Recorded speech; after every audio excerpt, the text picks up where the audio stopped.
Olá, turma. Vamos iniciar a aula de hoje. Na aula passada, a gente viu o início de compostos orgânicos, vimos a parte de proteína, e aí vamos dar continuidade aos compostos orgânicos.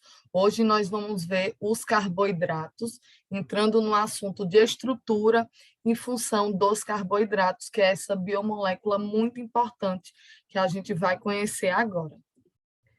Os carboidratos, eles são as biomoléculas mais abundantes da Terra. Por quê? Só imaginar que a constituição, por exemplo, de uma parede celular dos vegetais tem carboidratos. Isso faz com que realmente elas sejam abundantes na Terra. Outro motivo interessante também, a fotossíntese, que é uma reação muito importante que acontece, vai ocorrer a conversão de CO2 e água em carboidratos e também em outros produtos. Os carboidratos, eles podem ser chamados de sacarídeos, glicídios, hidratos de carbono, por isso que o nome vem carboidratos, justamente de hidratos de carbono, ou vocês podem ouvir falar também em açúcares. Então, quando a gente falar aqui em sacarídeos, carboidratos, glicídios aqui, a gente vai estar falando da mesma coisa. Tá?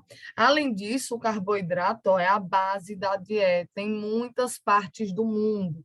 Ou seja, a gente tem o açúcar, a gente tem o amido em si, que é um polissacarídeo extremamente importante, que a gente encontra em muitos alimentos, e a gente vai ver, inclusive, com detalhes.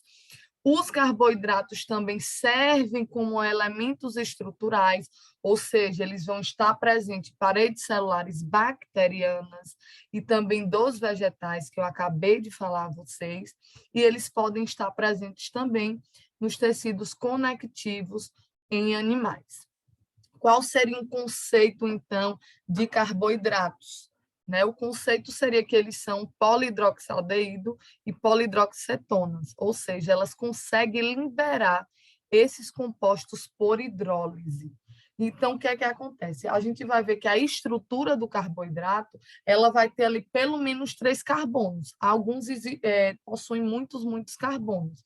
E ligados a esses carbonos, a gente vai ver que tem várias hidroxilas. Por isso que a gente diz polidrox, porque a gente vai ter várias hidroxilas ligadas a esse carbono. Por isso a importância de dizer esse conceito para vocês. Além disso, os carboidratos, eles são formados principalmente pelo carbono, pelo hidrogênio e pelo oxigênio. Tanto é que a gente tem essa fórmula aqui empírica, né? CH2ON. N quer dizer o número de carbonos, e em um monossacarídeo, que a gente vai entender o que é logo mais, esse N ele pode variar de 3, né, que é o número de carbonos, de 3 a 7. Além disso, alguns carboidratos eles vão possuir em sua constituição nitrogênio, fósforo e também enxofre. A gente pode também separar ou classificar os carboidratos em 3 categorias. Isso aqui eu quero que vocês aprendam bastante, essas categorias de carboidratos. Basicamente, a gente vai falar isso a aula toda. Quais são essas 3 categorias? Monossacarídeos, oligosacarídeos, e a gente vai ver que dentro de oligosacarídeos ainda existem 2 subdivisões, e os polissacarídeos. Então, esses são as 3 classificações que a gente tem em carboidratos. O monossacarídeo, o próprio nome já diz, né? Ele vai consistir de uma única unidade de polihidroxialdeído ou polihidroxicetona. Exemplos disso, as hexoses, que são carboidratos com 6 carbonos. Nem se preocupem com essa nomenclatura, que a gente vai ver bem detalhado. Um carboidrato com 6 carbonos é chamado de hexose. E uma hexose bem conhecida da gente é a D-glicose. Então, a D-glicose, ela possui 6 carbonos e também é conhecida como dextrose. Oligosacarídeos, o que é que significa isso? São compostos de cadeias curtas com 2 a 20 unidades de monossacarídeos. Então, por exemplo, eu posso ter 2 monossacarídeos ligados ou unidos e posso ter 20 monossacarídeos também ligados. Isso tudo vai ser oligosacarídeo. Só que eu tenho um disacarídeo se eu possuir 2 unidades de monossacarídeos. Aí eu tenho disacarídeo, o próprio nome já diz. Um exemplo bem conhecido da gente, a sacarose, presente na cana-de-açúcar, por exemplo, é um disacarídeo. Por quê? Ele é formado pela D-glicose, que é um monossacarídeo, e pela D-frutose, que é outro monossacarídeo. Unir os dois, D-glicose com D-frutose, eu tenho um disacarídeo. E os glicoconjugados, que a gente também vai ver, eles fazem parte dos oligossacarídeos, que são formados por 3 ou mais monossacarídeos, e geralmente eles vão estar ligados a uma proteína ou a um lipídio.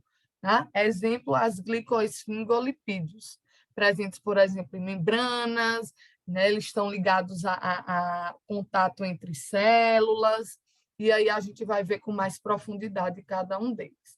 E, por fim, a última classe são os polissacarídeos, que são polímeros de cadeias longas com mais de 20 unidades de monossacarídeos. Então, até 20 eu tenho oligossacarídeo. Mais de 20, aí eu já vai ter os polissacarídeos. São muito importantes. Tudo que tem de abundante na Terra, ele vai possuir polissacarídeo. Tá? Por isso a grande importância, ela é bem abundante mesmo. Exemplos práticos, a gente tem a celulose, né, encontrada em vegetais, por exemplo, e temos o glicogênio. Outro polissacarídeo importantíssimo é o amido, encontrados em alimentos, né, base de alimentação da gente. Então, tudo isso são polissacarídeos. E a gente vai entender cada classificação dessa. A gente começa, então, com os monossacarídeos. Esses monossacarídeos, o próprio nome já diz, eles são os açúcares mais simples que a gente tem. Por ele ser tão simples, a gente não consegue hidrolisar esses monossacarídeos, ou seja, eles são carboidratos não hidrolisáveis. A gente não consegue quebrar esse monossacarídeo, porque ele já é um açúcar simples. Agora, por exemplo, se a gente pensar em um disacarídeo, eu vou ter 2 monossacarídeos, eu ainda consigo quebrar essa ligação entre esses monossacarídeos e ter, então, liberados os monossacarídeos. Para monossacarídeos, a gente usa o sufixo -ose, ou seja, no finalzinho da palavra a gente vai encontrar -ose. Então, quando tem -ose, a gente entende que estamos falando de monossacarídeos. Além disso, eles possuem famílias, né, 2 famílias chamadas de aldoses e cetoses. O que seriam aldoses e cetoses? Na aldose, minha gente, o grupo carbonila, que eu estou apontando para vocês, ele encontra-se onde em uma das extremidades da cadeia.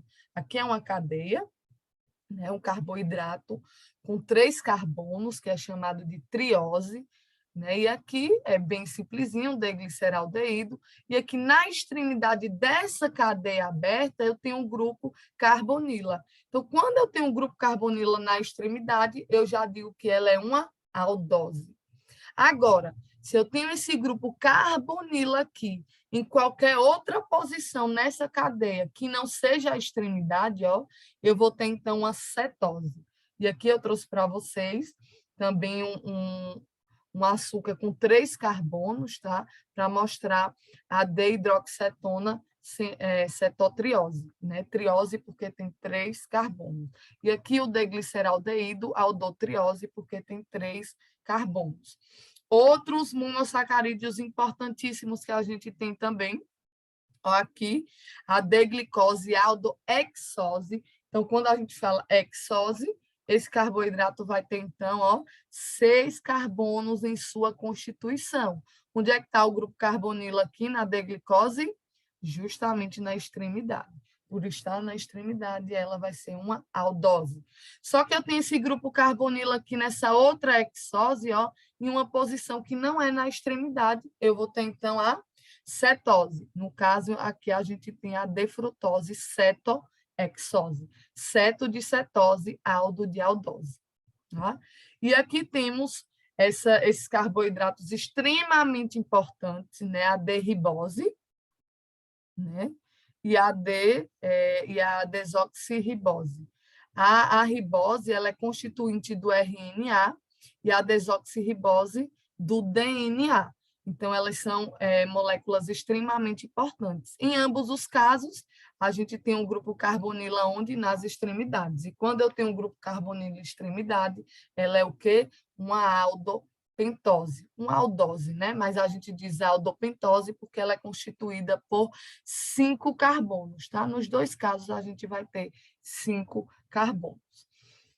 Eu vou mostrar para vocês agora, né, que os monossacarídeos eles vão possuir também os chamados de carbonos assimétricos, que são os quirais. Lembram aqueles carbonos centrais que são chamados de quirais. Então, nos monossacarídeos, eles podem possuir um ou mais átomos de carbonos quirais, ou assimétricos ou centrais.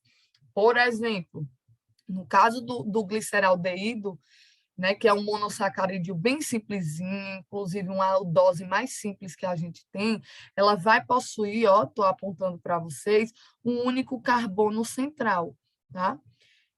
Isso faz com que, ó, ela tenha 2 isômeros óticos diferentes, ou seja, 2, por ela ter um único carbono quiral central. E aí a gente vai ter o D-gliceraldeído e o L-gliceraldeído aqui na projeção de Fischer. Ou seja, quando eu tenho o D-gliceraldeído, ou um Dzinho aqui na frente da palavra, a hidroxila ela vai estar voltada para a direita. Se eu tenho um Lzinho aqui, ó, nesses 2 isômeros óticos, um Lzinho na frente da palavra, a hidroxila ela vai estar projetada para a esquerda. Então, é muito fácil da gente lembrar daquela imagem espelhada, né? Inclusive, eu mostrei para vocês na aula de proteínas, pode acontecer também com os monossacarídeos, tá? A imagem espelhada da outra. Nesse caso do D-gliceraldeído, vai ter esses 2 isômeros óticos justamente por ter apenas o carbono quiral. Com isso, eu quero dizer o que a vocês? Que uma molécula N carbonos quirais pode ter 2 elevado a N esteroisômeros. Esteroisômeros, como eu já disse, é aquela imagem espelhada uma do outro, tá? No caso do gliceraldeído, eu vou ter 2 elevado a 1, porque eu possuo um carbono quiral central. E, consequentemente, eu vou ter, então, 2 isômeros óticos, porque 2 elevado a 1 é igual a 2. Compreendido? Vou passar o conteúdo, caso fique alguma dúvida, como a gente já conversou, vocês podem perguntar. Eu trouxe para vocês algumas aldoses e vou mostrar cetoses também, que são muito importantes, né? Bastante encontradas na Terra, né? Em abundância, por exemplo. O D-gliceraldeído, que eu falei para vocês, que é uma aldose bem simples que a gente tem, com 3 carbonos, que são chamadas de trioses, né? Porque eu tenho 3 carbonos, um único carbono quiral central, tá vendo? Temos as tetroses com 4 carbonos. A gente tem aqui, por exemplo, a D-eritrose, 1, 2, 3, 4 carbonos. Nesse caso das tetroses, eu vou ter quantos carbonos quirais centrais? 2, minha gente. A gente está marcando aqui, ó, esses carbonos quirais centrais. Pentoses com 5 carbonos, né, que a gente vai chamar de pentose. Temos a derribose, que eu já falei para vocês anteriormente, no caso, constituinte de RNA, que é um tipo de ácido nucleico que a gente vai estudar mais para frente. A gente tem 5 carbonos e 3 quirais centrais, tá vendo? Mesma coisa na arabinose, que também tem 5 carbonos, e a destilose também é muito comum, com 5 carbonos.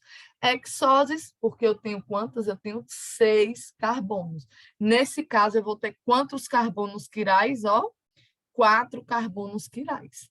Tá? Por exemplo, a D-glicose é uma hexose extremamente importante. A D-manose também e a D-galactose também é uma hexose. Lembrando que aqui eu vou ter 4 carbonos quirais.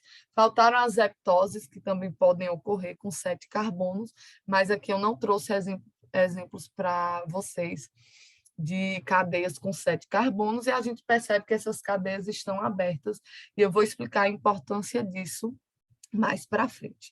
Algumas cetoses também, com 3 carbonos, a dihidroxetona, temos com 4 carbonos também a D-eritrulose. Importante essa informação, que as cetoses, ó, minha gente, de 4 e 5 carbonos, a gente vai inserir no nome o UL. Por exemplo, se lá na aldose eu tinha D-eritrose, ó, cadê a D-eritrose? Aqui na cetose eu vou ter a D-eritrulose, tá? Porque eu adicionei o U e o L, é só questão de nomenclatura. Com 5 carbonos, a gente tem a D-ribulose. Lá na aldose eu tenho a D-ribose. Quando eu passo para a cetose, eu tenho 5 carbonos, eu vou botar o UL e vai passar a ser D-ribulose. Destilulose também, que na aldose eu tenho destilose. Com 6 carbonos, a gente tem de grande importância a defrutose, por exemplo. Tá? Só questão de nomenclatura e citar para vocês algumas aldoses e cetoses. Cetoses, lembrando que o grupo carbonila ele está em outro local, em outra posição da cadeia, que não seja a extremidade. Além disso, os monossacarídeos eles podem formar epímeros. Né? O que seriam epímeros? O que seria isso? Né? Os epímeros, 2 monossacarídeos que se diferem apenas na configuração do carbono. Vamos entender isso aqui. Trouxe para vocês o exemplo da D-glicose, que é uma hexose, que a gente já viu anteriormente. Essa D-glicose ela vai possuir pelo menos esses 2 epímeros que eu trouxe para vocês aqui como exemplo. D-glicose, aqui, ó, nesse carbono 2, quem é o epímero da D-manose é o carbono 2. Né? Então, o carbono 2 da D-manose corresponde aqui ao carbono 2 da D-glicose. A gente vê isso por quê? Por causa da posição ó, da hidroxila. Enquanto na D-glicose a hidroxila está voltada para a direita, na D-manose a hidroxila está voltada para a esquerda. Então, elas só vão se diferir nesse ponto, no carbono 2. O resto da cadeia, se a gente observar, ó, ela vai estar toda igualzinha. Então, vai diferenciar somente nessa etapa no carbono 2. Quando eu comparo já a D-glicose com a D-galactose, eu vou ter um epímero onde? No carbono 4. No caso aqui da D-galactose, a hidroxila está voltada para a esquerda e na D-glicose para a direita. O resto da minha cadeia aqui e aqui ela vai estar toda igualzinha. Só vai diferenciar em uma única posição e configuração do carbono. Entendido? Isso seriam os epímeros. E é muito fácil de entender, inclusive, tá? Os monossacarídeos, como eu mostrei para vocês, mostrei só cadeia aberta, que eu acabei de comentar, que é uma forma mais simples de representar os carboidratos. A gente consegue enxergar melhor a cadeia quando ela está aberta, mas deixa eu dizer a vocês, é muito mais comum que a gente encontre monossacarídeos em estruturas cíclicas, que são estruturas fechadas. Vamos entender agora como é que a gente consegue formar uma estrutura aberta para uma estrutura fechada. Tá? Trouxe para vocês mais uma vez a D-glicose, que é uma aldose, né? Uma aldohexose, com 6 carbonos. E aqui na D-glicose, a gente tem o grupo aldeído, aqui na extremidade tem a carbonila, mas aqui é o grupo funcional aldeído, e aqui a gente tem o álcool no carbono 5, que é a hidroxila.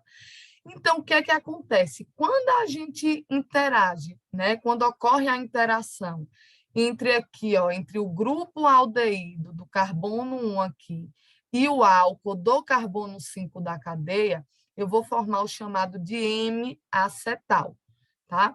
Esse M-acetal aqui já está com a cadeia fechadinha, ele vai formar um dos 2 estereoisômeros que tem. Quais são esses 2 estereoisômeros? Né? Os anômeros alfa e beta, que é o anômero alfa e o anômero beta. Então, quando ocorre a formação do M-acetal, ou eu vou ter um anômero alfa, ou eu vou ter o anômero beta, tá certo? Por que M-acetal? Quando a gente tem a interação entre um grupo aldeído e um álcool, que é a hidroxila, eu vou ter o M-acetal. Mas quando eu tenho interação de uma cetona, por exemplo, com o álcool, que é a hidroxila, eu vou ter o chamado de M-cetal. Então, é só questão de nomenclatura também e a importância da interação. Tá? Por isso que aqui eu vou ter um M-acetal. Quando eu tenho o anômero, alfa, ele vai ter obrigatoriamente o carbono anomérico alfa, que eu estou apontando aqui para vocês. E quando eu tenho N-acetal, né, beta, no caso anômero beta, eu tenho carbono anomérico beta, que é esse carbono 1 aqui que a gente está encontrando. Por que alfa e por que beta? Eu olho aqui para a cadeia fechada. Se a minha hidroxila está projetada para baixo, eu vou dizer que é um anômero alfa. Se eu tenho a minha hidroxila projetada para cima da cadeia fechada, tá vendo? Que eu estou apontando, eu vou ter, então, um anômero beta. Então, facilmente, se for perguntado a vocês, aqui se trata de um anômero alfa ou um anômero beta, aí você vai olhar justamente para o carbono 1, que eu estou apontando aqui, inclusive, em verde, e a posição da hidroxila. Ela estando abaixo, alfa. Ela estando acima, beta. Aqui eu vou ter a alfa de glicopiranose e a beta de glicopiranose também. Quando eu falo com essa nomenclatura piranose, a gente vai entender mais para frente, porque pode ter a piranose e posso ter a furanose. Aqui a gente diz piranose, né, pelo número de elementos que tem essa cadeia. Vamos entender, então, como seria uma furanose. Deixa eu só um minutinho para eu colocar aqui, para não descarregar o computador. Eu acabei esquecendo mais uma vez de ligar aqui a tomada, só um minutinho. A gente tem piranose, que eu acabei de mostrar a vocês, anéis contendo 6 membros, né, 6 elementos, exemplos, aldoexoses, né, possuem 6 carbonos, como a D-glicose. Aqui a gente tem uma alfa-D-glicopiranose que eu mostrei para vocês. Alfa porque o OH ele está abaixo, tá? Agora, furanoses, minha gente, anéis contendo 5 membros. Enquanto um eu tenho 6 membros, no outro eu vou ter 5 membros. Por exemplo, as cetoexoses, como a gente tem, por exemplo, a D-frutose. Aqui, ó, são todas piranoses, está vendo, com 6 elementos, né? A alfa-D-glicopiranose, porque o OH está abaixo, e beta-D-glicopiranose, porque o OH está acima, né, da cadeia. Mesma coisa aqui, ó, na furanose, alfa-D-frutofuranose, eu vou ter esse OH voltado para baixo da cadeia, por isso que a gente diz alfa, e aqui o beta-D-furanose, a hidroxila ela está voltada para cima, tá? Por isso que a gente diz beta e alfa. Piranose, anéis contendo 6 membros, furanoses, anéis contendo 5 membros, tá? Os monossacarídeos cíclicos, eles podem ser representados pela forma em perspectiva de Haywolf, diferente lá das projeções de Fischer, que a gente utilizou, por exemplo, para a cadeia aberta, né? Bem abertinha, que facilita, inclusive, a nossa interpretação.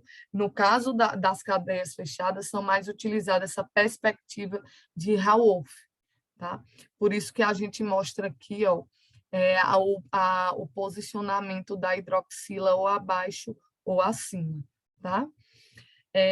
Eu vou parar, então, por aqui a aula, para ela não ficar tão longa para vocês, e aí a gente dá continuidade na próxima aula. Provavelmente a gente vai entrar no assunto já de disacarídeo, ou terminar um pouquinho de monossacarídeos, mas para não ficar muito longo o vídeo, a gente termina por aqui, tá?